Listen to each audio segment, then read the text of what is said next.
Buenos días, hermanos. Gracias a Dios por la oportunidad que nos da de nuevo de estar aquí delante de ustedes. Después de algún tiempo de no estarlo, pues el tiempo pasa rápido y Dios nos da la oportunidad de poder predicar otra vez su palabra. El mensaje es para todos, hermanos, empezando con un servidor. Siempre las predicaciones que proyectamos aquí, yo creo que la mayoría de mis hermanos que también tienen la oportunidad, primero nos predicamos a nosotros mismos y luego lo podemos compartir con ustedes. Amén. Bueno, el tema de hoy se llama Enfrentando Gigantes. Enfrentando Gigantes. Y ahí está la imagen muy clara, ¿verdad?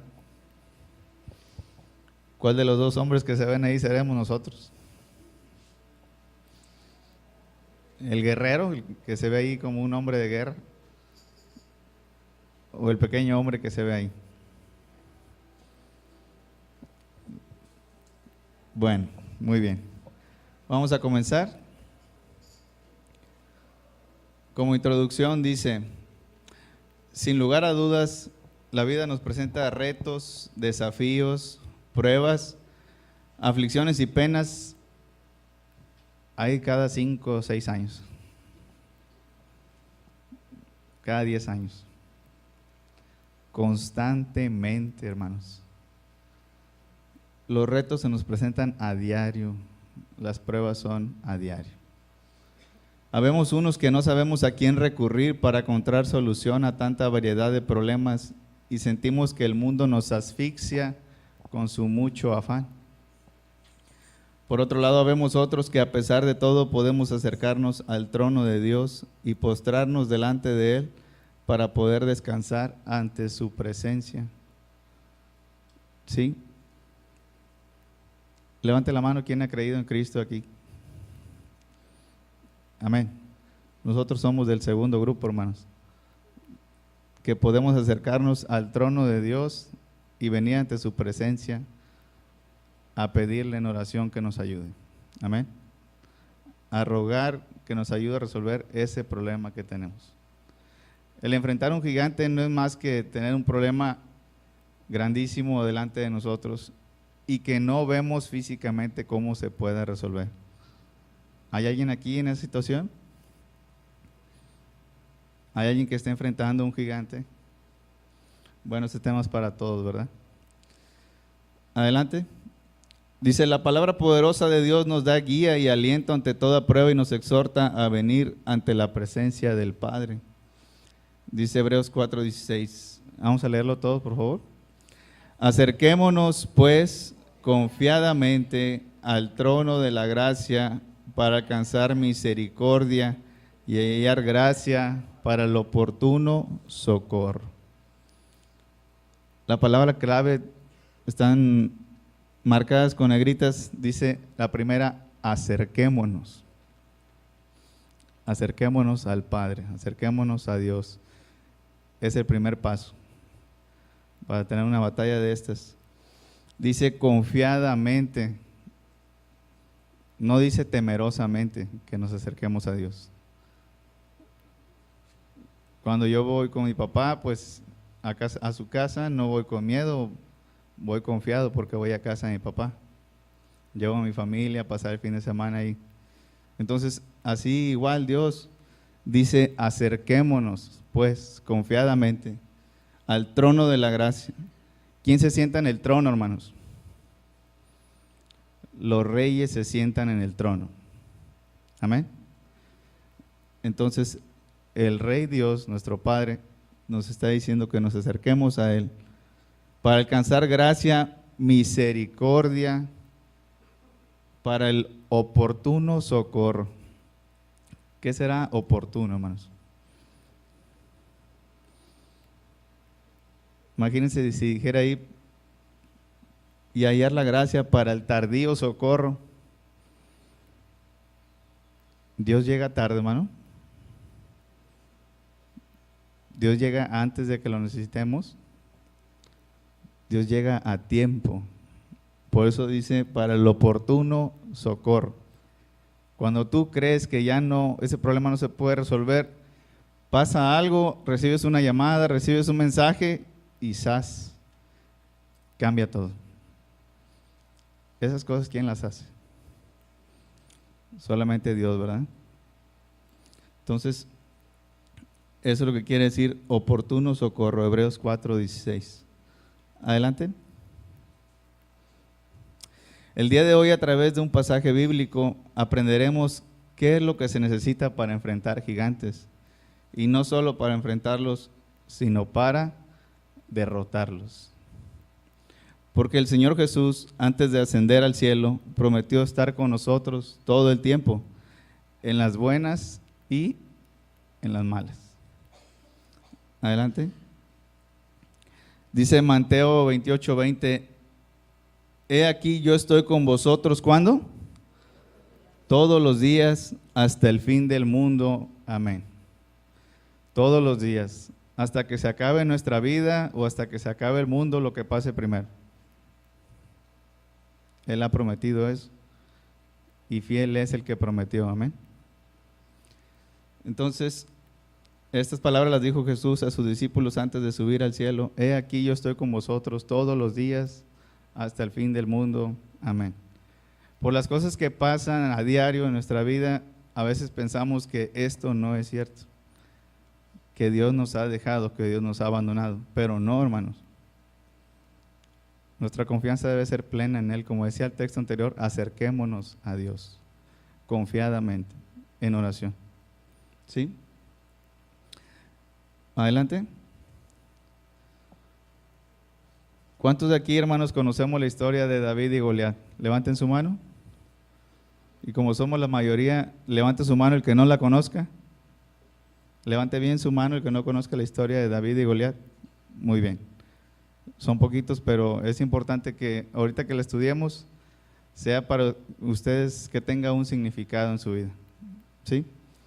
Bueno, dice, esta historia la podemos encontrar, la historia completa, en el primer libro del profeta Samuel 17, del 1 al 58.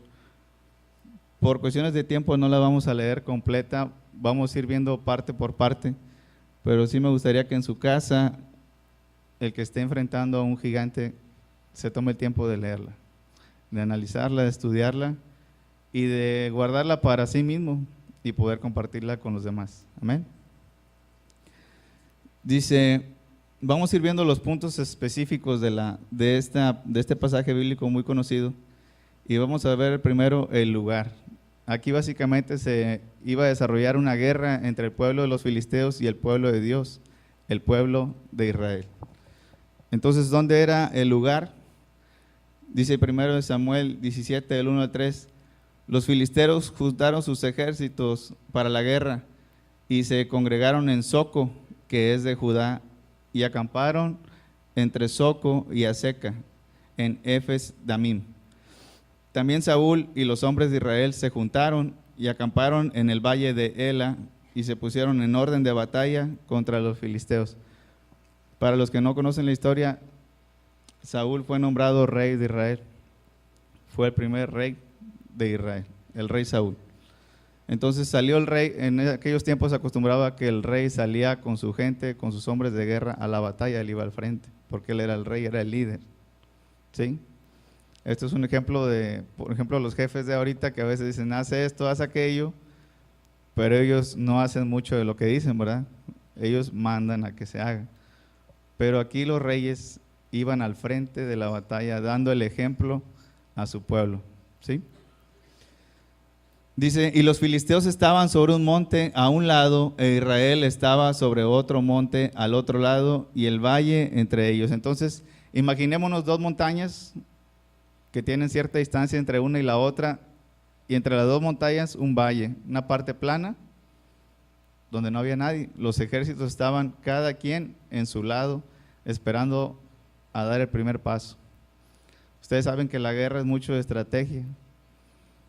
Entonces siempre se planea algo para empezar la batalla y ya el otro empieza a responder y ahí se hace la guerra, ¿verdad? Entonces dice, ambos ejércitos se habían preparado para la guerra, cada uno en su lugar, esperando a dar el primer paso. Adelante. Ahora, el gigante. En 1 Samuel 17, del 4 al 8 dice: salió entonces del campamento de los filisteos un paladín. Paladín dice que es un guerrero destacado que hace hazañas en las guerras. Esa es la definición de paladín. Dice, el cual se llamaba Goliat. Era de la ciudad de Gat y tenía de altura 6 codos y 1 palmo, que traducido ahorita al español o al tiempo actual, a las medidas que utilizamos, tenía una altura de 2 metros con 97 centímetros. ¿Cuánto me dirán por ahí Luis Elizondo y Jorge? Han de andar cerca de los 2 metros, ¿verdad? Y se ven como gigantes delante de nosotros. Pero esta persona que se llamaba Goliat, aparte que era un guerrero destacado en la guerra, medía 2 metros con 97. Imagínense. Yo mido 1,70, hermanos. Mide más de lo que queda de aquí al plafón, imagínense. No cabría aquí adentro. O al menos no se podría parar aquí en el estrado. ¿Sí? Para que nos vayamos dando una idea. Dice, y traía un casco de bronce en su cabeza y llevaba una cota de malla. La cota de malla, no sé si han visto los programas de History Channel, donde los guerreros de antes traían una malla como de acero inoxidable, puesta, la cargaban para protegerse de las flechas. Entonces decía que la pura cota, la vestimenta esa de malla, era de 57 kilos. ¿Cuántos pesan aquí 57 kilos? A lo mejor algunas señoritas, ¿verdad? 57 kilos es lo que traía él cargando en su parte de su armadura. Sobre sus piernas traía grebas de bronce y jabalina de bronce entre sus hombros. Las grebas de bronce son las protecciones que usan los guerreros de la rodilla hacia el empeine, en esta parte, para protegerse de las lanzas o de alguna espada que les pudiera cortar las piernas. Es como un pequeño escudo, pero para las espinillas, ¿sí? Grebas de bronce. El asta de su lanza era como de un rodillo de telar, grueso, ¿verdad? El asta de su lanza. Y tenía el hierro de su lanza 600 ciclos de hierro, 6.8 kilos. No sé si alguien le haya ido a comprar a la tienda de su casa 2, 3 kilos de tortillas, pero ya son pesados, ¿verdad? Entonces, la pura punta de su lanza pesaba 6.8 kilogramos. Ya dijimos que traía una malla cargando de 57 kilos, él medía 3 metros, era un paladín, hombre experto en guerra. Entonces, ya se imaginarán ustedes frente a él y como que no sería muy grato estar ahí, ¿verdad? Bueno, dice, e iba su escudero delante de él, él tenía un ayudante que le cargaba el escudo. Y se paró y dio voces a los escuadrones de Israel diciéndoles, ¿para qué os habéis puesto en orden de batalla? ¿No soy yo el filisteo y vosotros los siervos de Saúl? Saúl, el rey de Israel. Escoged de entre vosotros un hombre que venga contra mí. O sea, él se sentía tan confiado de lo que él era, de lo que él sabía hacer, en lo que se ganaba la vida, que era siendo un guerrero, que le decía a todo el pueblo, le estaba al rey y a su pueblo le decía, escoge un hombre que venga y pelee contra mí. ¿Sí? Entonces imagínense que le dijeran a hermano Aarón, escoja un hombre que vaya y pelee contra él. A lo mejor ya se siente comprometido el hermano Aarón, ¿verdad? Viendo a aquella persona físicamente descrita. Por ahí dicen que mandarían a Huicho. Bueno. Adelante. El desafío dice en el 9 y 10, si él pudiera pelear conmigo al que escogiera y me venciere, nosotros los filisteos seremos sus siervos, y si yo pudiera más que él y lo venciere, vosotros seréis nuestros siervos, nuestros esclavos, y nos serviréis. Y añadió el filisteo, hoy yo he desafiado al campamento de Israel, dadme un hombre que pelee conmigo. Pero eso no lo decía así como lo estoy diciendo yo, ¿verdad? A lo mejor lo decía gritando porque estaban en medio de dos montañas. Pero él decía eso, dadme un hombre que pelee conmigo. Ese es un desafío, hermano. Se lo estaba lanzando al rey Saúl. Adelante. La situación dice en el 11 y el 16. Oyendo el rey Saúl y todo Israel estas palabras del filisteo, ¿qué dice? Se turbaron y tuvieron un poquillo de miedo. Gran miedo, hermanos, pavor. Imagínense aquel hombre diciendo, mándame uno, escoge nada más uno que pelee conmigo. Y si él me gana, nosotros te vamos a servir. Pero si yo le gano, ustedes van a ser mis esclavos. Dice, se turbaron y tuvieron gran miedo. El rey, ¿verdad? El rey también tuvo miedo, porque también era hombre. Venía pues aquel filisteo por la mañana y por la tarde, y así lo hizo, ¿cuánto? Durante 40 días. Imagínense, las guerras también, la guerra psicológica, ¿verdad? Creo que es la que más cuenta cuando ya es una guerra real, la guerra psicológica. Lo que piensas que va a hacer el enemigo, o los mensajes que recibes de él. Entonces, así lo hizo durante 40 días, día y tarde, dice. 2 veces al día iba y decía, mándame uno, escoge uno que pelee conmigo. Nada más uno. Imagínense al rey Saúl escuchándolo a diario. En qué situación lo ponía, cómo estaba comprometido, ¿verdad? A lo mejor si hubiera sido el rey lo suficientemente valiente, le hubiera dicho, pues yo porque yo soy el rey. Yo represento a todo mi pueblo. Pero no, hermano. Tenían gran miedo, dice ahí. Se turbaron. ¿Sí? La recompensa, dice el 25, y cada uno de los de Israel decía, ¿no habéis visto a aquel hombre que ha salido? Él se adelanta del grupo para provocar a Israel. Al que venciere, el rey enriquecerá con grandes riquezas y le dará a su hija y eximirá de tributos a la casa de su padre en Israel. Creo que lo menos que podía hacer el rey, ¿verdad? Ofrecer esa recompensa, nada más, no por vencer, nada más por irse a parar delante de ese guerrero. ¿Sí? Ahora, del punto anterior me faltó explicarles. 40 días en la Biblia es una cantidad de tiempo especial para Dios y solo Él sabe por qué. 40 días. ¿Qué otras cosas en la Biblia pasaron en 40 días? A ver otra vez. Ayunó el Señor Jesús 40 días y después fue tentado, ¿verdad? ¿Qué más pasó en 40 días? ¿Perdón? El arrepentimiento de Nínive en 40 días. ¿Cuántos días llovió en el diluvio? 40 días y 40 noches.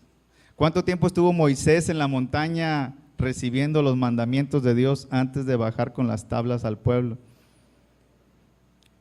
40 días, hermanos. Entonces el filisteo estuvo ahí duro y dale 40 días.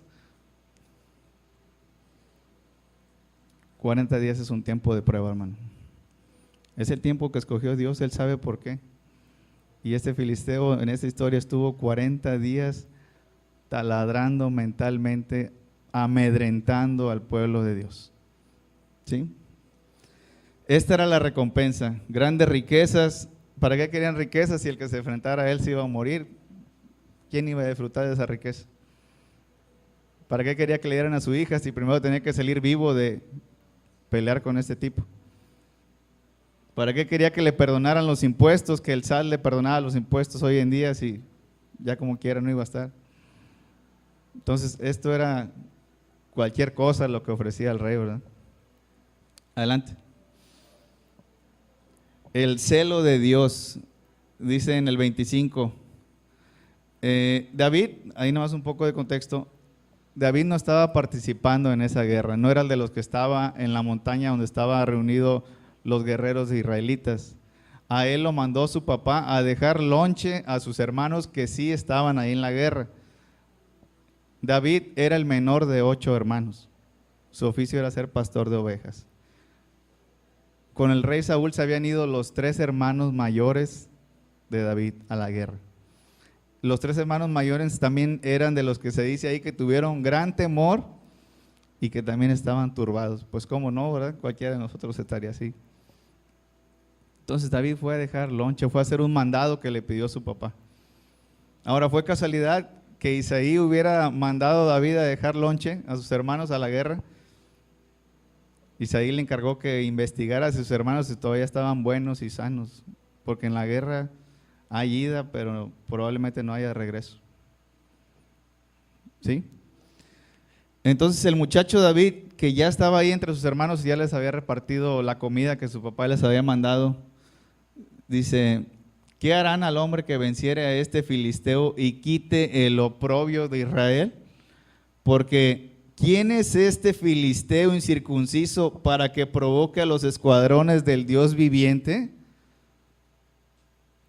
Imagínense, hermanos, él estaba ahí entre puro guerrero, entre puro gente mayor, y este muchachito va y dice: ¿quién es este filisteo incircunciso? O sea, él lo vio y no le interesó lo que estaba viendo. Él estaba viendo un hombre de 3 metros, armado, pesado, con rasgos así de que si vienes aquí te deshago y te empiezo a cortar en pedazos, ¿verdad? Con mis propias manos. Pero él decía: ¿quién es este filisteo incircunciso para que provoque a los escuadrones del Dios viviente? Imagínense los compañeros que lo escuchaban al muchacho así de,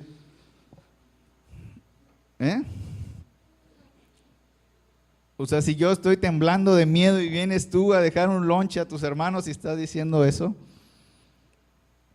David era un hombre especial, hermano, delante de Dios. Siempre lo fue. Adelante. Ese era el celo de Dios, porque los filisteos representan el mundo, los dioses paganos, todo aquello que no es el Dios de Israel, el Dios verdadero. Por eso a David le quemaba en el pecho, hermano. Por eso decía: ¿quién es este filisteo incircunciso? ¿Qué quiere este? ¿Por cómo se atreve a hacer esto? La envidia. En el 28 dice: y oyéndole hablar Eliab, su hermano mayor, con aquellos hombres, se encendió en ira contra David, su hermano menor, y dijo: ¿por qué has descendido acá? ¿Y a quién has dejado aquellas pocas ovejas en el desierto? Yo conozco tu soberbia y la malicia de tu corazón, que para ver la batalla has venido. Imagínense, hermano, su propio hermano le está diciendo: ¿qué haces aquí, chamaco mocoso? ¿Qué estás haciendo aquí? Esto es para hombres. ¿A quién dejaste las ovejas que es tu chamba cuidar? ¿Por qué le estaba diciendo eso? Porque en el capítulo 16 de Samuel, Jehová le había dicho a Samuel que ungiera a David, que él era el escogido de Jehová. No viene aquí, pero les voy a pedir que lo busquen en su Biblia. Dice primero de Samuel 16, 11 al 13. Vamos a dar un momento que lo busquen. Primero libro de Samuel 16, del 11 al 13.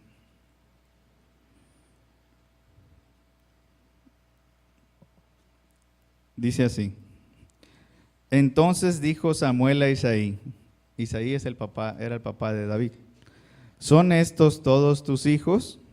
Y respondió Isaí: queda aún el menor, que apacienta las ovejas.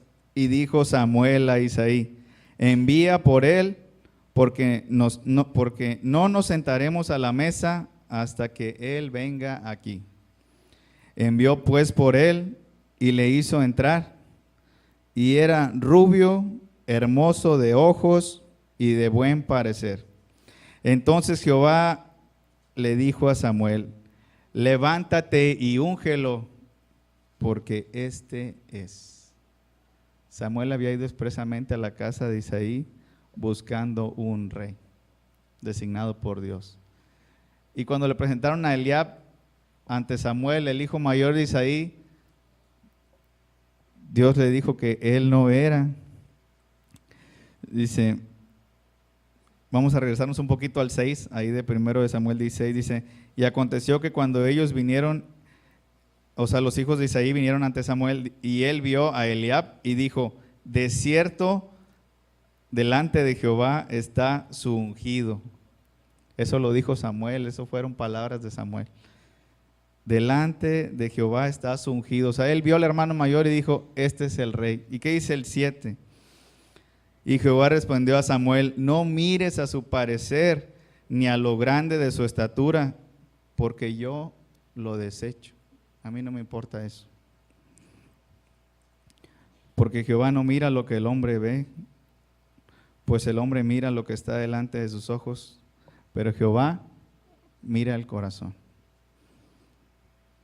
Y ya fue cuando pasó lo que dice aquí en el 13, dice, y Samuel tomó el cuerno del aceite y lo ungió en medio de todos sus hermanos, y desde aquel día en adelante el Espíritu de Jehová vino sobre David. Desde aquel día. La Biblia dice de David que él era el hombre conforme al corazón de Dios. Y Samuel se había dejado llevar por lo que veía. Él personalmente había escogido al hermano mayor de David como rey. Pero Jehová le dijo, no, este no es. No mires a su parecer, porque yo lo desecho. Eso no le importa. Jehová mira el corazón. Entonces, por esto, aquí en la guerra, que es el capítulo que siguió, el 17, Eliab tenía envidia de su hermano y se encendió en ira contra David y dijo, ¿para qué has descendido acá? Yo conozco tu soberbia y la malicia de tu corazón. Pero David no pidió ser rey. Siendo el hermano menor, no pidió ser rey. Dios lo designó. Dios lo escogió, hermano, como nos escogió a cada uno de nosotros. ¿Sí? Entonces David, él era feliz pastoreando ovejas, lo hacía muy bien, era un muy buen pastor, y Dios lo escogió para ser rey. ¿Sí? Por eso su hermano mayor tenía envidia. Adelante. El oponente. Y dijo David a Saúl, no desmaye el corazón de ninguno a causa de él, tu siervo irá y peleará contra este filisteo. ¿Sabes qué, rey? Ya no te preocupes, yo voy a ir y voy a pelear con él. Él nada más iba a dejar un lonche. ¿Sí? Pero dice lo que acabamos de leer en el capítulo 16, versículo 13, desde aquel día en adelante el Espíritu de Jehová estuvo con David. El Espíritu de Dios era el que le infundía aliento, no que él no tuviera temor, sino que su confianza estaba en Dios. Es lo que lo hacía ir hacia adelante y no replegarse. ¿Sí? Eso también es un aprendizaje para nosotros. Adelante. La falsa apariencia. En el 33 dice, dijo Saúl a David, no podrás ir tú contra aquel filisteo para pelear con él, porque tú eres un muchacho, eres un chavito. ¿Y él qué es él? El gigante que era, un hombre de guerra desde su juventud, tenía años matando gente, años siendo un guerrero. Y tú te dedicas a cuidar ovejas. Entonces, ¿qué estaba pasando con el rey Saúl? También veía lo que veían sus ojos en él. Pero David no se veía a sí mismo como lo veían los demás, como un muchacho. Él confiaba en Dios. ¿Sí? Entonces decía, no podrás. Aquí la lección es de que nadie nos puede decir que no podemos hacer algo, hermanos. Solo Dios nos pudiera frenar de hacer o no algo. Amén. No podemos depender de lo que dicen otros de nosotros. Si nos encargan un trabajo, no, es que tú no vas a poder. ¿Quién dice que no puedo? ¿Y por qué no puedo? ¿Porque es la primera vez que lo hacemos? ¿Porque es un trabajo nuevo? ¿Porque es una actividad que nunca la hemos practicado? Pero si Dios está con nosotros, podemos hacerlo. Amén. Entonces el rey Saúl le dijo, tú no podrás ir contra aquel filisteo, porque tú eres muchacho. Adelante. La confianza en Dios. Fíjense lo que le había dicho el rey Saúl a David y lo que le contesta David. Añadió David, Jehová que me ha librado de las garras del león y de las garras del oso, él también me librará de la mano de este filisteo. Y dijo Saúl a David, ve y Jehová esté contigo. Casi que le dijo que Dios te bendiga, hijo. ¿Sí? Entonces, a pesar de lo que el mismo rey le había dicho que él no iba a poder, David le dice, no, espérame rey, Jehová me ha librado de las garras del león y de las garras del oso, que son los que se habían tratado de comer en tiempo atrás a sus ovejas, y él los había matado. A esos leones que se querían comer ovejas de su rebaño, a esos osos, él los había enfrentado. Entonces dijo, él también me librará de la mano de este filisteo, porque Jehová está conmigo. Y dijo Saúl, ve y Jehová esté contigo. Adelante. Las armas. En el 40 dice, y tomó su cayado en su mano y escogió 5 piedras lisas de arroyo y las puso en su saco pastoril, en su morral, hermano, lo que hoy conocemos como morral. Y tomó su honda en su mano y se fue hacia el filisteo. La honda es como una tipo resortera, pero manual. Los que no han leído la historia, es como un pedacito de cuero donde ponen una piedra, la giran y la avientas hacia adelante, pero requieres práctica, ¿verdad? No te vayas a pegar tú solo.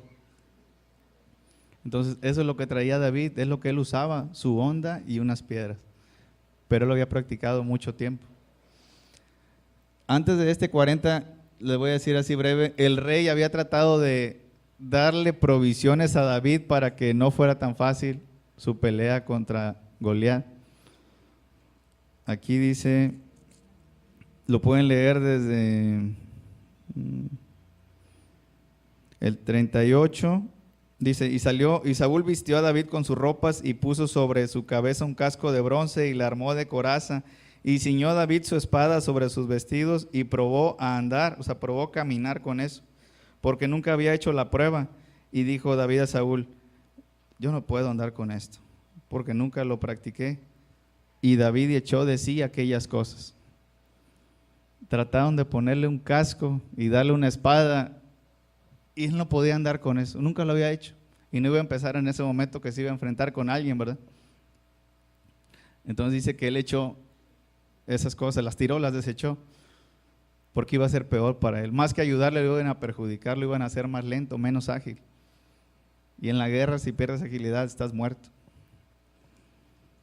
Entonces sus armas solo fueron esas, un cayado en su mano, que todo pastor usa, un cayado, su honda y 5 piedras. Era todo lo que llevaba para ir a pelear con el gigante. Adelante. El exceso de confianza. En el 42 dice, y cuando el filisteo miró y vio a David, le tuvo miedo, hermano. Cuando el filisteo miró a David, le tuvo miedo. ¿Qué dice ahí? Le tuvo en poco, le dio lástima. ¿Cómo mandan a ese muchacho aquí conmigo? Aquí lo voy a despedazar. ¿Sí? Porque era muchacho y rubio y de hermoso parecer. No, no ha de ser nada en su casa. Y lo mandan aquí conmigo. Pobre cuate, ¿no? Lo tuvo en poco, dice el filisteo. Pues cómo no, ¿verdad? Si todo lo que él sabía hacer, ya hablamos de su descripción física y que había sido un guerrero desde su juventud, y le mandan a David. Y lo mandan sin una espada, nada más con un cayado y unas piedritas, un morral. Imagínense esa imagen, hermano. ¿Sí?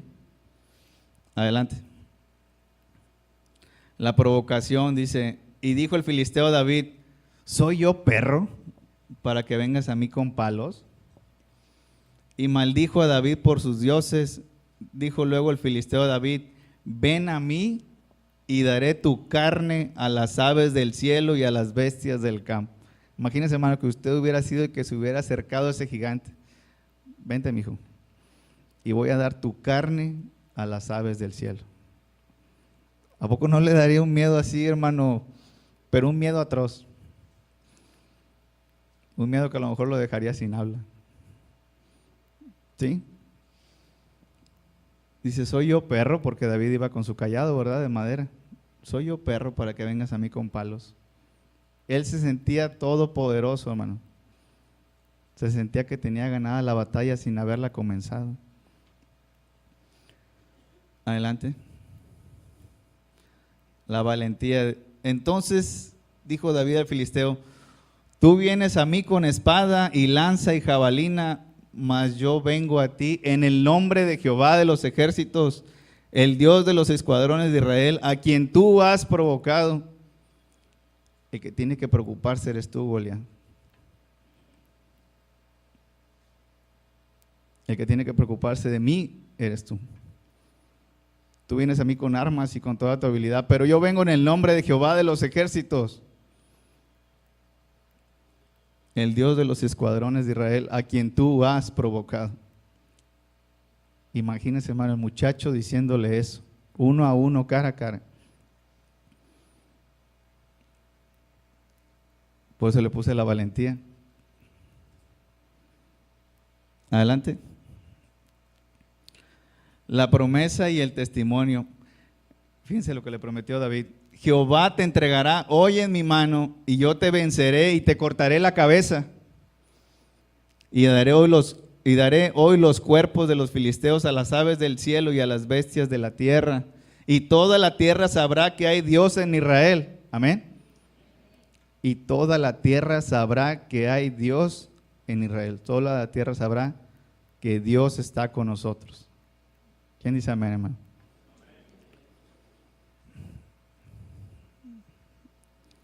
Y sabrá toda esta congregación que Jehová nos salva con espada y con lanza, porque de Jehová es la batalla, y Él los entregará en nuestras manos.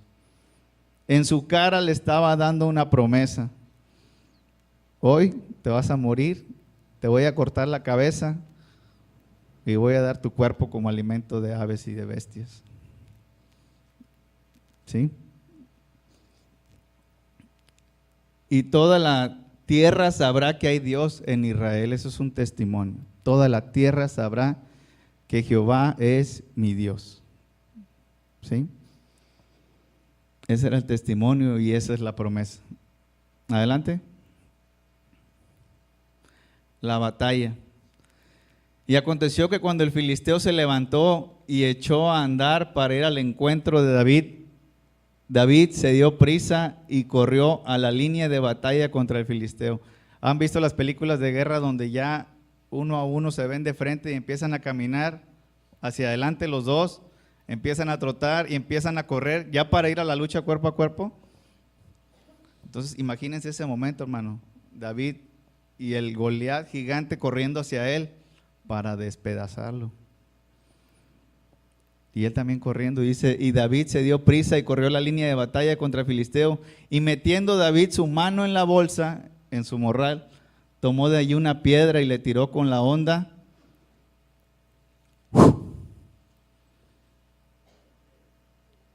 E hirió al filisteo en la frente, entre ceja y ceja. Y la piedra quedó clavada en la frente y cayó sobre su rostro en tierra. ¡Sas! De una onda. Imagínense la velocidad que traía esa piedra, y aparte Goliat venía deprisa hacia él, o sea, doble impacto, porque no era un cuerpo quieto, era un cuerpo en movimiento. Y la piedra a la frente, y ahí se le quedó. ¡Pum!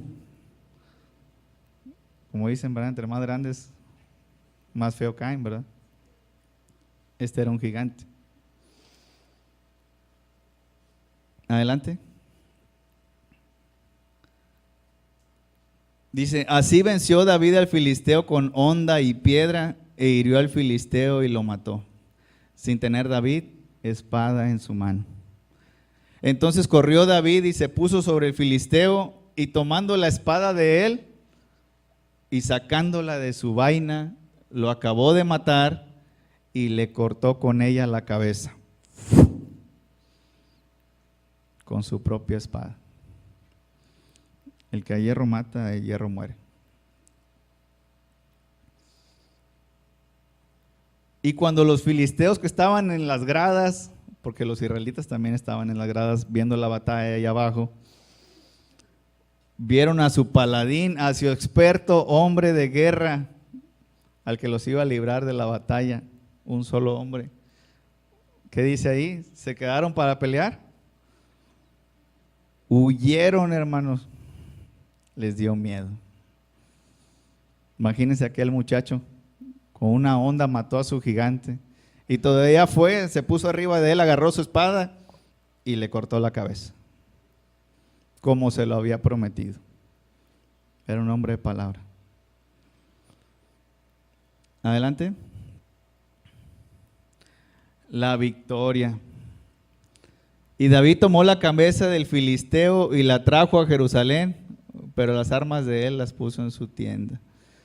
Y David tomó la cabeza del filisteo y la trajo a Jerusalén. Imagínense David en una lanza o en algún palito con la cabeza del filisteo. Aquí va el gigante que nos iba a matar. Nada más queda su cabeza. ¿Sí? Imagínense esa lección, hermanos, de valor. La victoria. ¿Quién le dio a Dios a David la victoria? Dios, ¿verdad? Decía que desde que lo ungieron como rey, el Espíritu de Jehová estaba con él. Por eso podía hacer lo que hizo. Adelante. Vamos a pasar a la conclusión. Dice, sin lugar a duda, la historia de David y Goliat es un clásico de la palabra de Dios. El relato donde un muchacho débil en apariencia derrota a un gigante hombre de guerra de casi 3 metros es conocido en todo el mundo.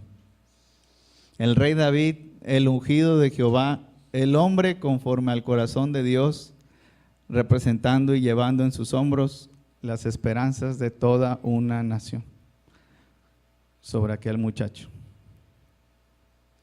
Adelante. Pero más allá de eso, en este pasaje aprendemos grandes lecciones. Número 1 dice, David no necesitó ser experto hombre de guerra para poder derrotar al enemigo. Deuteronomio 7:7 es un mensaje de Dios a su pueblo y le dice, no por ser vosotros más que todos los pueblos os ha adquirido Jehová y os ha escogido, pues vosotros eras el más insignificante de todos los pueblos. No porque seamos mucha pieza, hermanos, Dios nos ha regalado la salvación, sino todo lo contrario. Dice, pues vosotros erais el más insignificante de todos los pueblos. Éramos de lo peor, hermano. Y de ahí Dios nos ungió. Dios nos regala la salvación de la nada. Dice que Él hace las cosas de lo que no es para avergonzar a lo que es. David no era hombre de guerra, era pastor, pero Dios le permitió derrotar a ese gigante para mostrar que el poder es de Dios. Amén. Esa era la idea. Y lo logró. Adelante, punto número 2, dice, el hombre mira la apariencia, pero eso es solo superficial. Dios, por otro lado, mira nuestros corazones, como lo leímos en el capítulo 16, versículo 7. Y Jehová respondió a Samuel cuando ya había elegido él personalmente al hermano mayor de David, Eliab, como rey. No mires a su parecer ni a lo grande de su estatura, porque yo lo desecho. A mí no me interesa eso. Porque Jehová no mira lo que mira el hombre, pues el hombre mira lo que está delante de sus ojos, pero Jehová mira el corazón.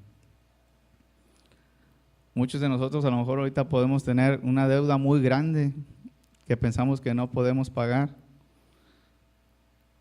o un familiar muy enfermo, o no tenemos trabajo. Hay muchos gigantes ahorita allá afuera delante de nosotros, queriéndonos despedazar y dar de comer nuestros cuerpos a las aves. Pero el poder es de Dios, hermano, para vencer. El enemigo está allá afuera, pero Dios está con nosotros, amén. Podemos hacerlo. Dice Jehová mira el corazón. Adelante. Teniendo confianza plena en Dios, podremos salir adelante de cualquier problema que se presente. Como decía David, ¿quién es este filisteo incircunciso? Dice primera de Juan 5:4, porque todo lo que es nacido de Dios vence al mundo, y esta es la victoria que ha vencido al mundo, nuestra fe.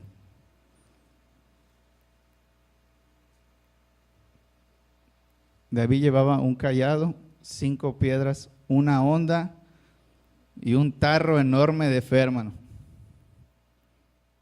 Y por eso pudo matar al gigante, por la fe en Dios. Por la fe en Dios, en sus promesas. Dice, y esta es la victoria que ha vencido al mundo, nuestra fe. Y esa es la victoria que nos da sobre los problemas del día a día, nuestra fe. Adelante. En la historia de hoy, Goliat representa todos los problemas y situaciones difíciles que nos tocará vivir a lo largo de la vida. Muchas veces se presentarán en forma de gigantes que quieren despedazarnos e infundirnos temor, pero al final el auxilio que pidamos a Dios en oración nos sacará adelante. ¿La que sigue? Recordemos las palabras del Señor Jesús cuando dijo en Juan 16:33, estas cosas os he hablado para que en mí tengáis paz. En el mundo tendréis aflicción, es un hecho, es una aseveración, una afirmación. Pero confiad, yo he vencido al mundo. Como dice el Salmo, tu vara y tu cayado me infundirán aliento. El Salmo de David. ¿Sí? Entonces, eso es lo que se requiere, hermano, para derrotar gigantes. No solo para enfrentarlos, porque enfrentarlos puede que también podemos morir. Para derrotar gigantes, la fe en Dios. Amén. La fe en Dios. Lo demás lo va a hacer Él. Le quiero pedir al hermano Aarón que venga y haga una oración con nosotros, y nos podemos poner de pie, de favor.